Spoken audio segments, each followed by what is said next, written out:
The chances of my phone falling down are very high, I hope you know. Hey, what's up? Welcome back to my channel. I'm Ivy, and today I'm going to be doing my January wrap-up and my February TBR. I feel like this is so weird, me sitting on the floor. It's a long story, but I just don't know where to be sitting.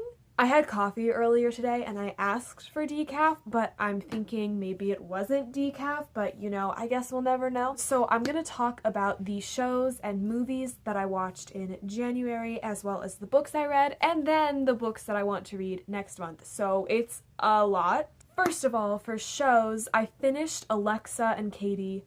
Finally, I've been watching this show for so long. This show is rated G, but honestly, anyone can enjoy it. I think that this show is an absolute gem. It's on Netflix. The show follows best friends Alexa and Katie as they go through high school, and each season is a different year. So season 4 is senior year. Honestly, it's just such a feel-good show. It gives you all the warm and fuzzies. It's such a fun time to watch. And yes, it's probably made for kids, but I'm a kid. Even though it's like such a feel-good show, it still tackles some pretty heavy stuff, and I think it does it super well. You know, it gets very emotional at times. The season finale, in the end, when they graduate high school and, you know, they're moving into the next stage of their life, it made me cry so much. I think they ended this show so well. The best part about this show is the friendship between these two girls. They are so close, and it's literally just about their friendship. And I mean, you have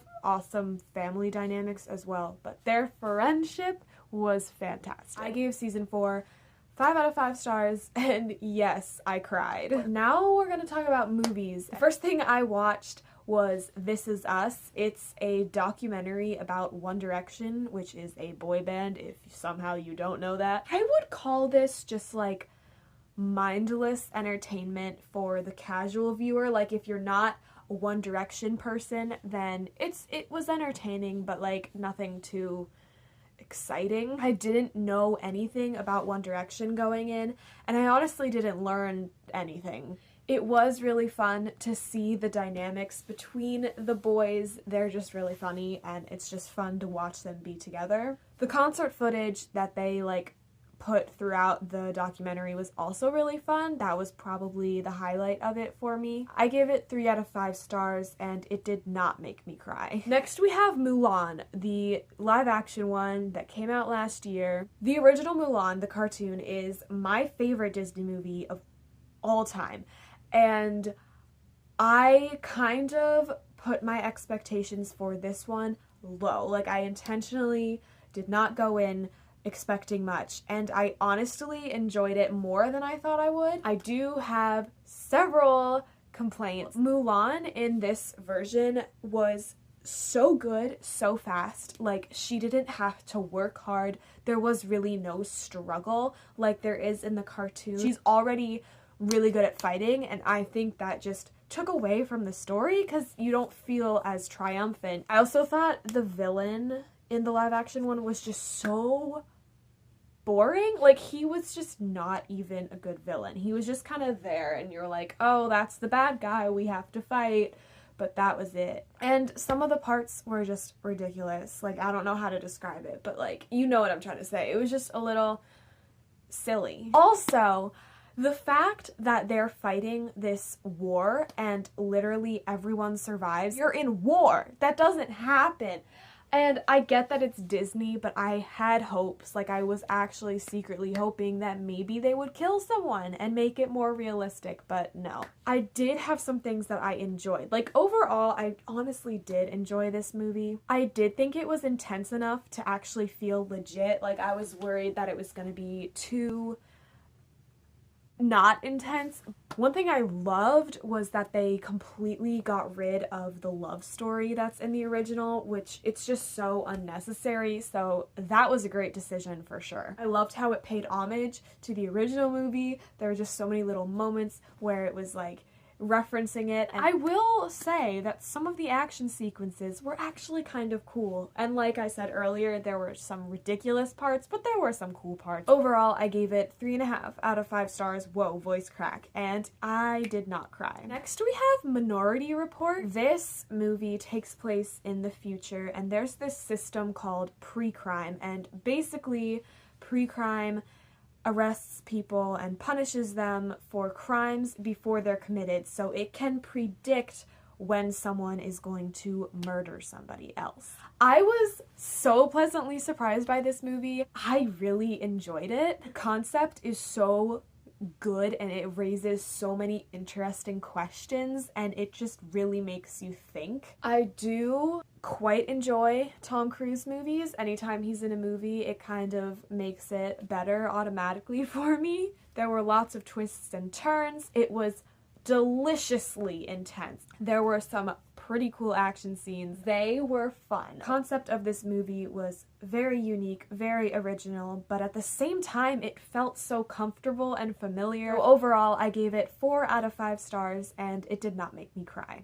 Next is The Invisible Man. For this movie, there is a trigger warning for stalking and abuse and stuff like that, so if that's not something that you're into, don't watch it. So the premise of this movie is that a woman's abusive boyfriend finds a way to make himself invisible and then proceeds to torment her and her friends. So this was entertaining for sure, but it was not what I was expecting it to be. I will say the star, Elizabeth Moss, had a fantastic performance. She absolutely carried this movie. She was great. The concept of, you know, her boyfriend making himself invisible was so fascinating, but obviously very disturbing, and I think they did a good job of making it super disturbing and super messed up and creepy. This movie had so much potential to be so fantastic, and I would have enjoyed it so much more if it had just stuck to the psychological thriller aspect of it. But it decided to go down a different path and turned into more of a slasher by the end. While there is a place for that, that is not what I wanted from this movie. Like, I wanted it to stay in the psychological, creepy, disturbing area rather than, blood, people are dying, oh my gosh, so scary. That being said, I did enjoy it and I gave it 4 out of 5 stars. Did not make me cry. If it had stayed psychological, it could have been 5 stars, and that's what makes me mad. Back to the Future Part 2. Of course, this was not as strong as the original, but I still enjoyed the heck out of it. I really don't know what to say about it because I'm just personally very obsessed with Back to the Future. This one did a great job of paying homage to the first movie, like in just these scenes that were like parallels to it, but it was also different and exciting. Marty McFly has stolen my heart, and he will forever hold it in the palm of his hand. Yeah, that's really all that I have to say about Back to the Future Part 2. I loved it. I gave it 4.5 out of 5 stars, and it did not make me cry. The Florida Project. This is a really difficult movie to describe. I think that you should just watch it for yourself. We're following a little girl named Mooney. I think she's about 6 or 7 years old, and basically she's growing up in a motel in Orlando, Florida. And, you know, her situation isn't that great, but she and, like, the other kids who also live in the motel kind of live in this fantasy world. Like, you know, they're kids, they're just kind of enjoying life, but around them, there's all this stuff happening. It's just so hard to describe what this movie is about and what it is, but just know that it's just painfully raw. I really, like, that is all that I can say. It's a lot. It's hard to watch for sure. They shot this movie and made it in such a way that it's legitimately like you are seeing the world and this story unfold through Mooney's eye. The perspective that you're given in the movie is Mooney's. You're only seeing what she's seeing. You can only understand things as she understands them. This movie is brilliant. Just the way it was done and the way this story is told is fantastic. The child actors in this movie were so good. Mooney especially. I can't even believe how young these kids are and how amazing they are at acting. The thing about this movie is there's so many little details and connections throughout the movie that you do not realize what is happening until the end. And then as you're thinking about what you just watched, you're going back, you're putting all these things together, and it's crazy. Please watch this movie. It's so good. 5 out of 5 stars. I almost cried, but I didn't have spillage. Boyhood. Okay, so this is another one that's a bit hard to describe, but basically they filmed it over 12 years as the actor grows up. So it takes place over 12 years, but we're following a boy as he grows up, if that makes sense. I think it did. That alone, like the premise of this movie and how you're growing up as this actor grows up, it blows my mind. The concept is so genius and yet so simple. This movie is just essentially about life and growing up and this boy figuring out who he is and what he wants to do in life. It's so good. I grew so incredibly attached to this kid because you're literally watching his life unfold. You are watching him grow up, and it happened so fast. He was so young and then he was so old, and I cared so much about him. The cast was great, especially the actor who plays the boy's dad was fantastic. This is another one that you really just need to experience for yourself. 5 out of 5 stars. It did not make me cry. When Harry Met Sally. This is a rom-com, and basically the premise is these two characters ride together from University of Chicago to New York City, and then they go their separate ways, except they don't actually go their separate ways. This pretty much just had some standard rom-com stuff in it. It was a goofy and fun time. There's this one scene that takes place in a restaurant that I was told by my mother is iconic, and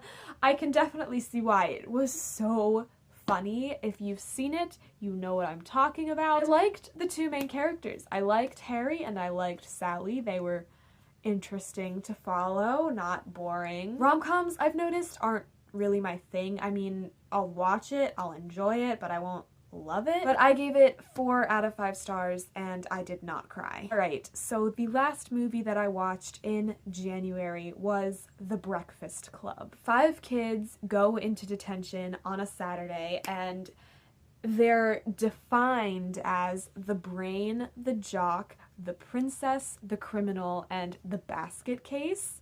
It's a wild ride. That's all I'm gonna tell you. This is one of the best movies I have ever seen. The concept alone of this movie is so fun. The soundtrack, the one song, Don't You Forget About Me, I don't know if it was written for the movie, but if it wasn't, then that is absolutely insane because I've never seen a movie with a song in it that fits the movie so perfectly. The cast is fantastic.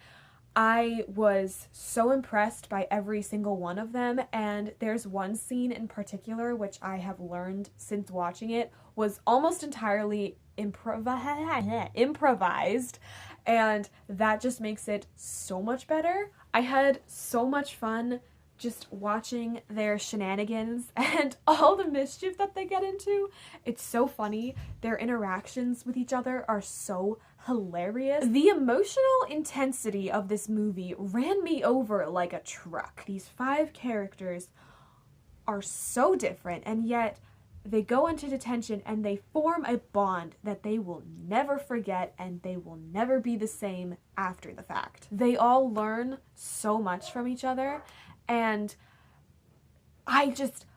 it's so good. The characters purposefully take these stereotypes of the brain, the jock, the princess, whatever. They take these stereotypes and they break them, and that was the point of the movie, is they're not just a brain, they're not just a jock, they're everything. They're all so complex and they're not one-dimensional, and it was so amazing. This is one of the most oh my god, stop barking! This is one of the most painfully relatable things I have ever seen in my life. This movie somehow, in my opinion, captures what it's like to be a teenager perfectly. All of the beauty that is in being a teenager, and also all of the pain and how hard it can be sometimes. I don't even know what to say. I am still not okay after watching this movie. There are so many layers to this movie, and I absolutely need to watch it again. I gave it 5 out of 5 stars, obviously,